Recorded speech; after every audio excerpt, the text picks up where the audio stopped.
ربنا قال للنار كوني بردا على ابراهيم، كان ابراهيم مات من شدة البرد، بس امر ربنا كان كوني بردا وسلاما على ابراهيم. القرآن ده ما سابش كبيرة ولا صغيرة في الدنيا دي لما قالها. طب ايه علاقة الكلام ده بقى باسرائيل وباللي بيحصل في فلسطين؟ هتعرفوا كمان شوية. اللي امر ان سيدنا ابراهيم يترمي في النار هو النمرود، لو تسمعوا عنه. وفضل سايب سيدنا ابراهيم في النار لحد ما نطت في لوحدها، يوم بقى يومين زي ما تيجي. وركز كويس قوي بقى في الحته الجايه دي وتخيل معايا الموقف. النمرود قاعد بيحتسي كوب من الخمر وقاعد مع شويه بنات كانوا جواريه، بيتكلم مع دي وبيضحك مع دي، واذ فجاه لقى راجل داخل عليهم بعبايه سودا. ودخول راجل زي ده اوضه النمرود كانت حاجه غريبه جدا تكاد تكون مستحيله. ازاي الراجل ده دخل القصر وعدى الحراس وعدى السور ودخل لحد الاوضه؟ والنمرود بدا يقلق سنه. بص على الراجل بعبايه سودا وبكل سخريه وبرود قال له انا عديت على جنود بره كانوا لابسين حاجات بتضحك قوي، وسامعهم بيقولوا احنا بنحرس النمرود العظيم، وجالي فضول اعرف كده مين النمرود ده ومين العظيم اللي هم بيحرسوه. بس للاسف لما شفته دلوقتي خاب ظني، ولا اكني شايف البغل بعينه قاعد في وسط البنات وبيضحك زيهم. البنات اللي كانوا قاعدين مع النمرود جالهم حاله من الرعب،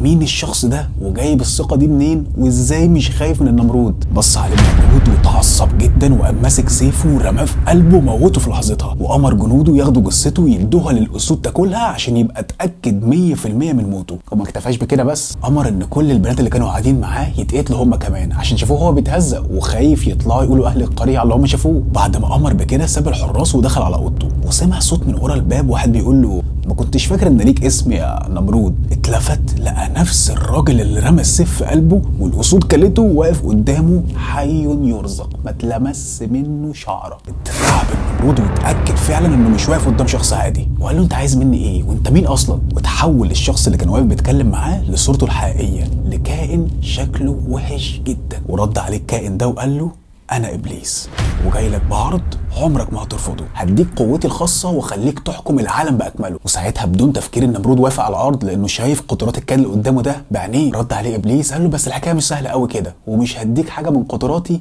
الا بشرط. اللي هو ايه يا باشا؟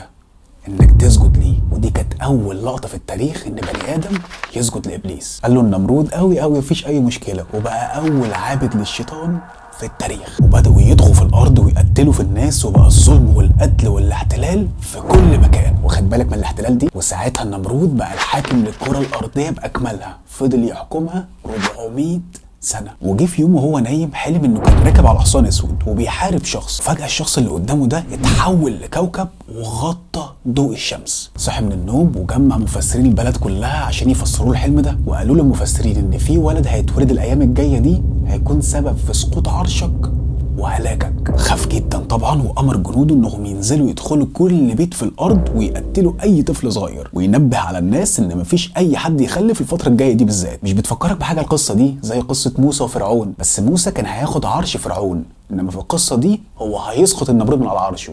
في فرق. مين بقى الولد الصغير اللي هيخرب عليه حياته وهينزله من على الكرسي بتاعه؟ اتولد ساعتها طفل اسمه ابراهيم، وامه قدرت تخبيه وتربيه لسنوات كتير لحد ما كبر. ركز بقى في الحته الجايه دي. النمرود عشان يخلي كل البشر تؤمن بيه وان هو الرب، كان هو اللي بياكلهم ويشربهم كل يوم. فنزل في يوم وهم كلهم موجودين تحت قصره وقال لهم عايزين تاكلوا؟ طب مين ربكم؟ فيقولوا له ايوه انت ربنا. فينزل يتمشى في وسطهم ويسال واحد واحد عشوائي انت مين ربك؟ يقول له انت. وانت مين ربك؟ يقول له انت. لحد ما جه دور ابراهيم وساله مين ربك؟ ورد ابراهيم عليه اتذكر في القرآن، وهيفضلوا المسلمين يرددوا في الآية دي لحد ما تقوم الساعة. الناس كلها سكتت ومستنين رد ابراهيم هيرد يقول ايه. فرد عليه ابراهيم وقال له ربي الذي يحيي ويميت، هل انت بتحيي وتميت؟ الناس اتذهلت من رد ابراهيم على النمرود، بس رد عليه النمرود وقال له انا بحيي وبأميت. نده على جنوده وقال لهم هاتوا لي اي اتنين من اللي واقفين، وامر بقتل واحد فيهم وخلى التاني عايش. شفت انا اللي في ايدي القرار اهو،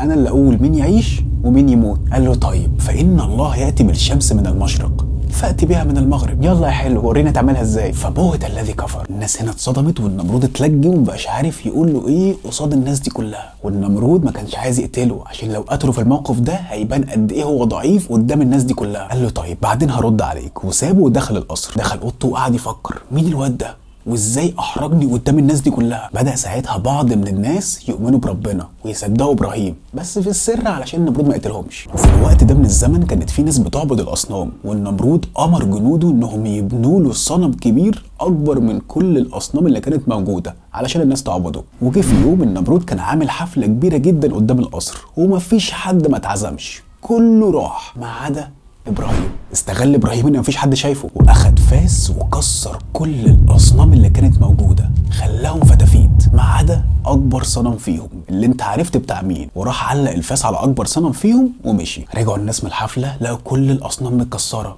والشكوك كلها راحت على ابراهيم، وكلهم اجمعوا ان مفيش ولا واحد فيهم شاف ابراهيم في الحفله، يبقى اكيد هو اللي عملها. وذكر ربنا المشهد ده في سوره الانبياء وقال: قالوا من فعل هذا بالهتنا انه لمن الظالمين، قالوا سمعنا فتى يذكرهم يقال له ابراهيم. قال النمرود: هاتوا لي ابراهيم، وجمع لي الناس كلها تشوف المشهد ده. قالوا فاتوا به على اعين الناس لعلهم يشهدون. جابوا ابراهيم وبدأوا مع التحقيق. قالوا: أأنت فعلت هذا بآلهتنا يا ابراهيم؟ انت يا ابراهيم اللي عملت كده صح؟ رد ابراهيم بكل ثقة وقال: قال بل فعله كبيرهم هذا فاسألوهم إن كانوا ينطقون. أنا ما عملتش حاجة، وكبرهم عندكم أهو، روحوا اسألوا له كان بيتكلم. وكل اللي كانوا واقفين ساعتها اتصدموا من رد إبراهيم، أكن في واحد جه اداهم قلم على وشهم فوقهم كلهم من الغفلة اللي كانوا فيها. والناس بدأت تسأل بعضها: والله كلام إبراهيم ده مقنع، إزاي إحنا بنعبد أصنام بيتكسروا ومش عارفين يحموا نفسهم، لا وكمان ما بيتكلموش؟ فرجعوا إلى أنفسهم فقالوا إنكم أنتم الظالمون. كله بقى ساكت ومستنيين يسمعوا إبراهيم هيرد يقول إيه تاني. قال: أفتعبدون من دون الله ما لا ينفعكم شيئا ولا يضركم؟ زنقهم خلاص، محدش بقى عارف يرد عليه. اتعصب النمرود ساعتها جدا وامر كل الجيش انهم يولعوا نار عظيمه،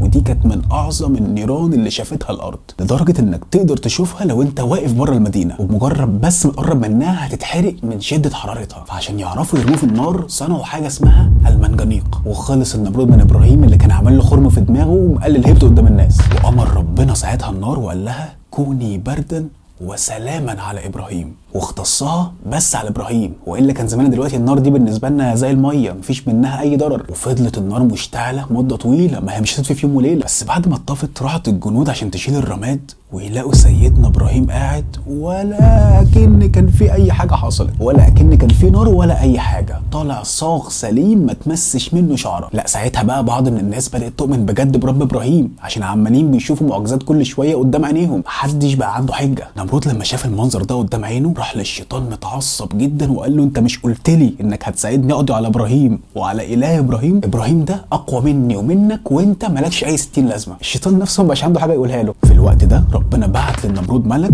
قال له: يا نمرود انا ملك من عند الله، ولو اسلمت واتبعت دين ابراهيم هتفضل حاكم في الارض ومش هتتشال من مكانك. ورفض النمرود وقال: انا رب الارض دي ومحدش هيعبد اله غيري. فربنا يبعت له الملك تاني ويحذره ويقول له: انت لو ما سمعتش الكلام هتندم ندم شديد. بس برضه تكبر وتجبر وقال: انا اله الارض. يبقى انت اللي اخترت. لعب الشيطان في دماغه وقال له: خلاص جمع يا باشا جيوشك وخلي ابراهيم ده يجمع جيوشه، اللي هم حاجه لا تذكر بالنسبه لجيش النمرود، واللي هيكسب هو اللي هيحكم الارض والسماء. بس بالرغم من كده سيدنا ابراهيم ما خافش، ووقف لوحده هو والناس اللي بيؤمنوا بيه قصاد جيش النمرود كله. وفي لحظه هدوء شديده قبل بدايه الحرب يبص جيش النمرود على السماء، وقيس فجاه يلاقي النمرود وجيشه جيش عظيم جاي من السماء باعداد مهوله. عشان تقدر تتخيل العدد اللي كان نازل من السماء، قدر يغطي الشمس باكملها وخلى النهار ليل. والجيش اللي كان نازل ده كان عباره عن ايه؟ بعوض، ناموس يعني. بس الموضوع مش زي ما انت فاكر. انت كنت فاكر ان ربنا هيسيب ابراهيم لوحده كده؟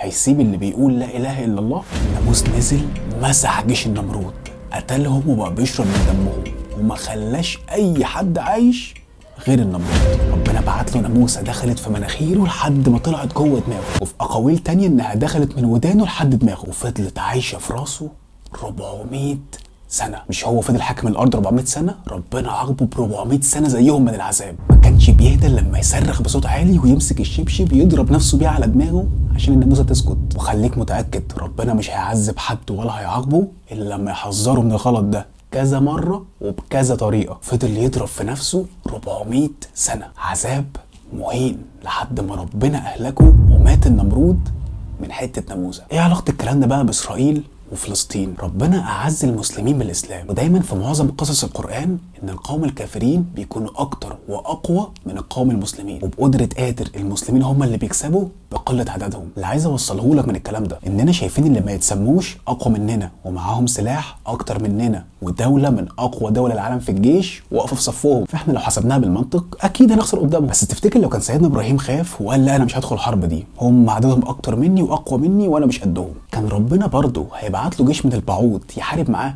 ما اعتقدش. فما تقولش يا رب نجيني من الحرب وانت ما حاربتش، ما تقولش يا رب انا مش هقدر اقف قدام جيش اللي ما يتسموش عشان عندهم جيش وسلاح اكتر مني وانت ما حاربتش. ما تقولش يا رب مليون دولار وانت ما بتشتغلش، يا رب انجح في الامتحان وانت ما بتذاكرش. لا يا حبيبي، لما ربنا يشوفك وانت بتجاهد في سبيله وبتحارب الظلم والاباده بنفسك وتقول توكلت عليك يا رب، تاكد مليون المية ان ربنا مش هينزل دعائك الارض ومش هيسيبك تحارب لوحدك. زمن المعجزات خلص او ما خلص، كلنا عارفين بلا شك ان ربنا قادر على كل شيء، وزي ما قدر يبعت جيوش زمان قادر يعمل الاعظم دلوقتي، والله اعلم. والدور والباقي على اللي في ايديهم القرار. اتمنى اكون فهمت.